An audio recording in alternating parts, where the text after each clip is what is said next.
Bismillahirrahmanirrahim. Assalamualaikum warahmatullahi wabarakatuh. Dapat saya share tentang tips-tips untuk melakukan perubahan. Ada orang tanya, bagaimana perkara seterusnya untuk dilakukan supaya kita beristiqamah lepas melakukan tips untuk melakukan perubahan.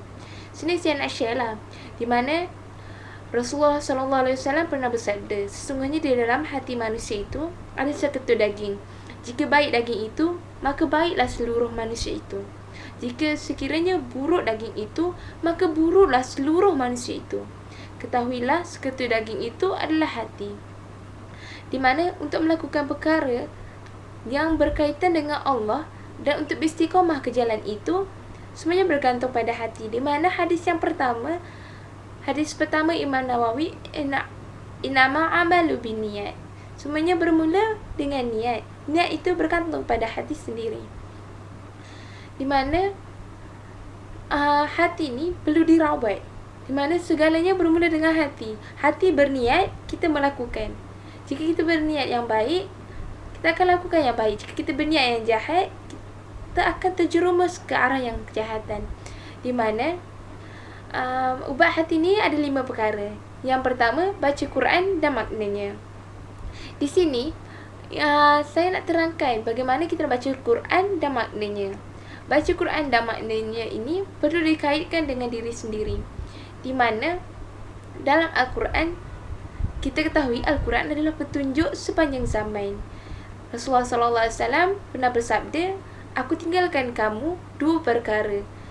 Jika kamu ikut 2 perkara ini, sesungguhnya kamu tidak akan sesat, iaitu Al-Quran dan As-Sunnah.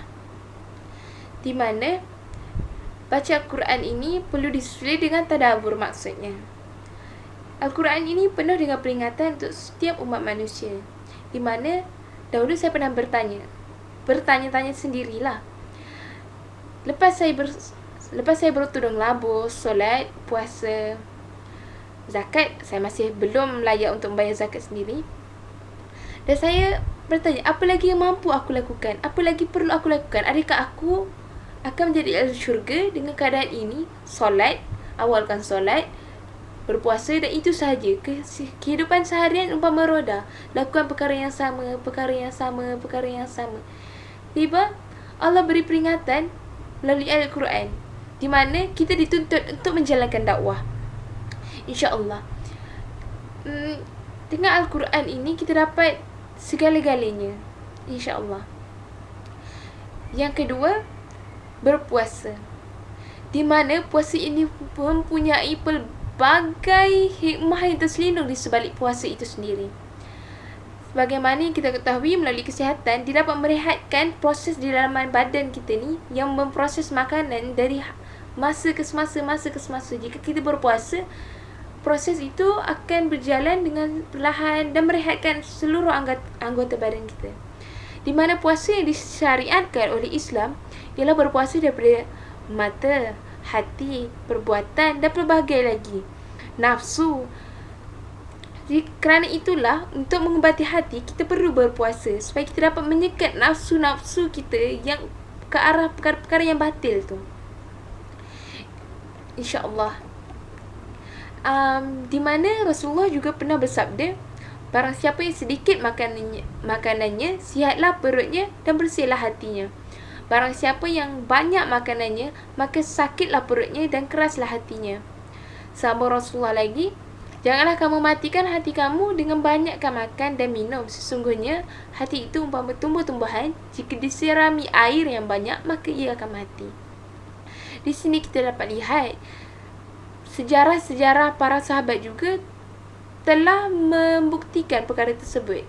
Di mana ada seorang sahabat ini dipanggil untuk berjihad ketika dia sedang memakan sebiji kurma, dan dia lantas bangun dan meninggalkan separuh kurma dan pergi menyambut panggilan jihad. Dan sahabatnya bertanya kepada sahabat yang dipanggil untuk berjihad ni, mengapa tidak menghabiskan separuh lagi kurma yang tinggal itu? Dan sahabat itu menjawab, tak apalah, biar aku sambung makan separuh lagi kurma ini di akhirat kelak.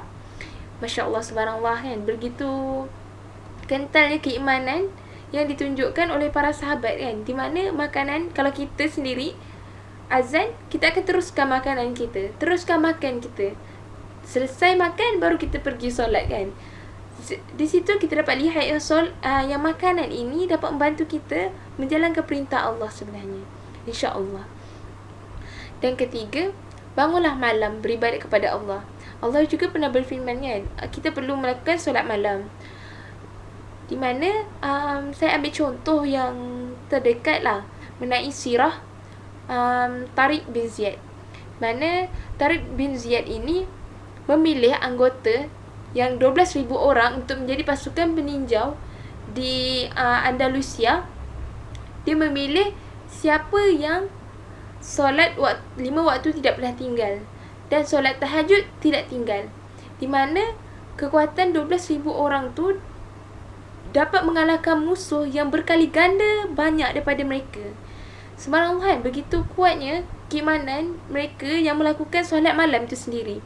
Di mana orang yang sangat kuat bukannya bergantung pada tubuh badan yang sasa, tetapi orang yang kuat adalah sanggup menolak selimutnya untuk bangun solat malam, insya-Allah. Mana kita lihat juga pada zaman Sultan Muhammad Al-Fatih, di mana selepas beliau menaklukki Konstantinopel, untuk melakukan solat jemaah pertama di Konstantinopel, beliau ingin mencari seorang imam, di mana beliau mengarahkan seluruh tenteranya untuk bangun. Dan beliau bertanya, siapa pernah meninggalkan solat 5 waktu daripada balik sehingga kini? Okay, di situ kuranglah orang yang duduk daripada persoalan tersebut. Siapa yang pernah meninggalkan puasa? Okay, ada yang duduk dan masih ramai lagi yang berdiri. Dan akhir sekali yang menyebabkan beliau sendiri, Sultan Muhammad Al-Fatih ini, menjadi imam di Konstantinopel, iaitu bila dia bertanya, siapa pernah tinggal solat tahajud daripada semenjak dia balik? Dan di situ hanya Sultan Muhammad Al-Fatih saja yang masih berdiri dan semua tenteranya duduk. Di mana setelah menakluki Konstantinopel, yang mereka akan menyiarkan Islam di situ, Islam telah menang di kawasan itu, untuk menjadi imam pertama di kawasan tersebut, di kawasan yang berpijaknya kali pertama Islam di situ. Dia memilih orang yang tidak pernah tinggalkan solat tahajud itu sebagai barang gantian untuk menjadi imam di kawasan tersebut. Masya Allah, subhanallah. Yang keempat, zikir malam berpanjangan. Zikir ini dapat mengelakkan titik-titik hitam di hati, dapat menghapuskan titik-titik hitam di hati ini. Sehingga apabila kita melakukan satu dosa, akan tumbuhlah satu titik hitam dalam hati kita, di mana titik hitam ini hanya akan pergi apabila kita beristighfar. Di mana kalau titik hitam di muka kita, kita boleh menggunakan removal ke atau something untuk mencongkilnya ke. Tapi titik hitam di hati, kita tak mampu nak mencongkilnya, melainkan kita bertaubat ke jalan Allah. Di mana beristighfar itu adalah jalan yang paling mudah dan sangat baik untuk menghilangkan titik-titik hitam di hati ini. Jika titik hitam itu dibiarkan menular ke seluruh hati, maka hati ini akan menjadi keras. Hati yang keras ini sukar untuk menjadi lembut. Maka ubatlah dia dengan 5 perkara ubat hati ini, insya-Allah. Di mana kalau sukar sangat untuk berzikir, zaman maju sekarang ni kita menggunakan MP3 bukan MP4 video. Okey, apa kata kita menggunakan alternatif yang ada di zaman sekarang ni untuk mendownload sebanyak mungkin surah-surah Al-Quran, surah-surah yang dapat menenangkan hati kita. InsyaAllah, ikut apa yang saya buat sekarang ni, saya banyak mendengar lantunan suara daripada Muhammad Toha Al-Junaid. Masya Allah, sangat merdu suaranya dan ia sangat menenangkan. Dan sekarang ni wujudlah alternatif baru yang dibuat oleh Hafiz Hamidun, Fitri Haris, di mana mereka mengeluarkan zikir terapi. Subhanallah, Masya Allah, dengarlah zikir terapi. InsyaAllah hati anda yang jika ketika itu anda sedang marah, mampu diluluhkan dengan zikir terapi tersebut. Allah, ini saya tak tahu nak cakap macam mana, tapi dia sangat berkesan sampai ia mampu menitikkan air mata sendiri. Dan yang paling utama sekali, berkenaan zikir terapi ini, saya berubah permulaannya zikir terapi.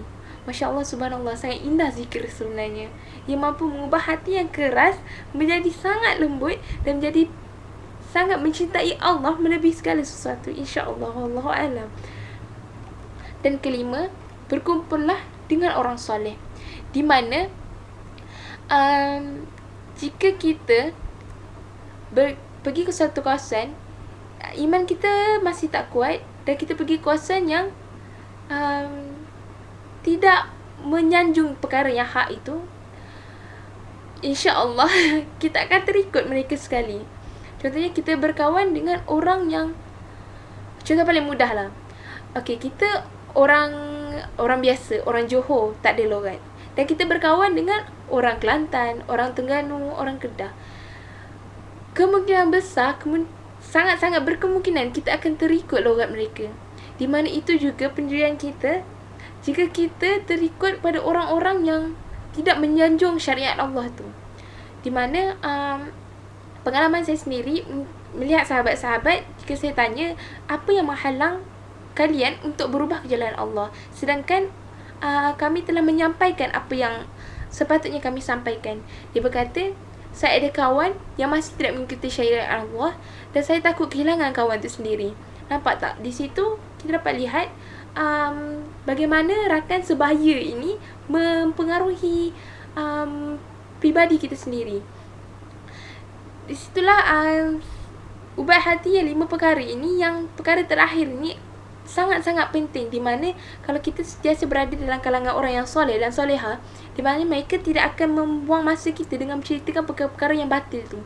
Di mana dahulunya saya pada permulaan perubahan, saya berkumpul dengan orang-orang yang soleha ni, di mana mereka hanya menceritakan tentang para sahabat, tentang keindahan Allah, kesweetan Allah itu, di mana Allah ni sangat pemaaf, pengampun, di mana Allah ini sangat memberikan, jika mereka terdetak untuk memperoleh sesuatu, Allah akan bagi on the spot. Di mana pengalaman saya sendiri, betapa sweetnya Allah ni, saya sedang lapar dan nak makan burger waktu tu, burger daging. Macam waktu tu malam dan Masya Allah, subhanallah, saya tak tahu nak cakap macam mana. Tiba sahabat baik saya mengetuk pintu dan mengulurkan saya satu bungkus burger, di mana waktu tu hanya saya saja yang, saya bermonolog bersendirian, bercakap dalam hati, ya Allah, laparnya, rasa nak makan burger. Tapi dengan izin Allah dan sweetnya Allah ni, dia membukakan hati sahabat saya ni untuk merasa apa yang saya inginkan dan membeli, lalu memberi pada saya. Masya Allah, subhanallah kan.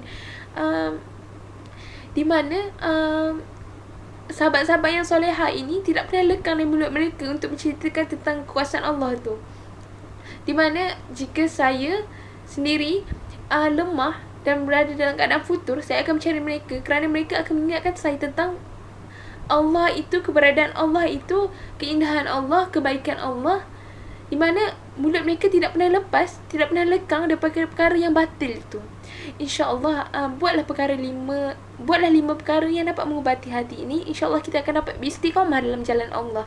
Dan perkara ini sangat-sangat berguna, sangat-sangat membantu kita dalam menjadi seorang yang beristiqamah ke jalan Allah, insyaAllah. Ini semua berdasarkan pengalaman yang saya lakukan apabila saya bermula menapak dalam perubahan untuk mencari perkara yang hak dengan mencari keridaan Allah itu sendiri, insyaAllah. Wallahu a'lam. Assalamualaikum warahmatullahi wabarakatuh.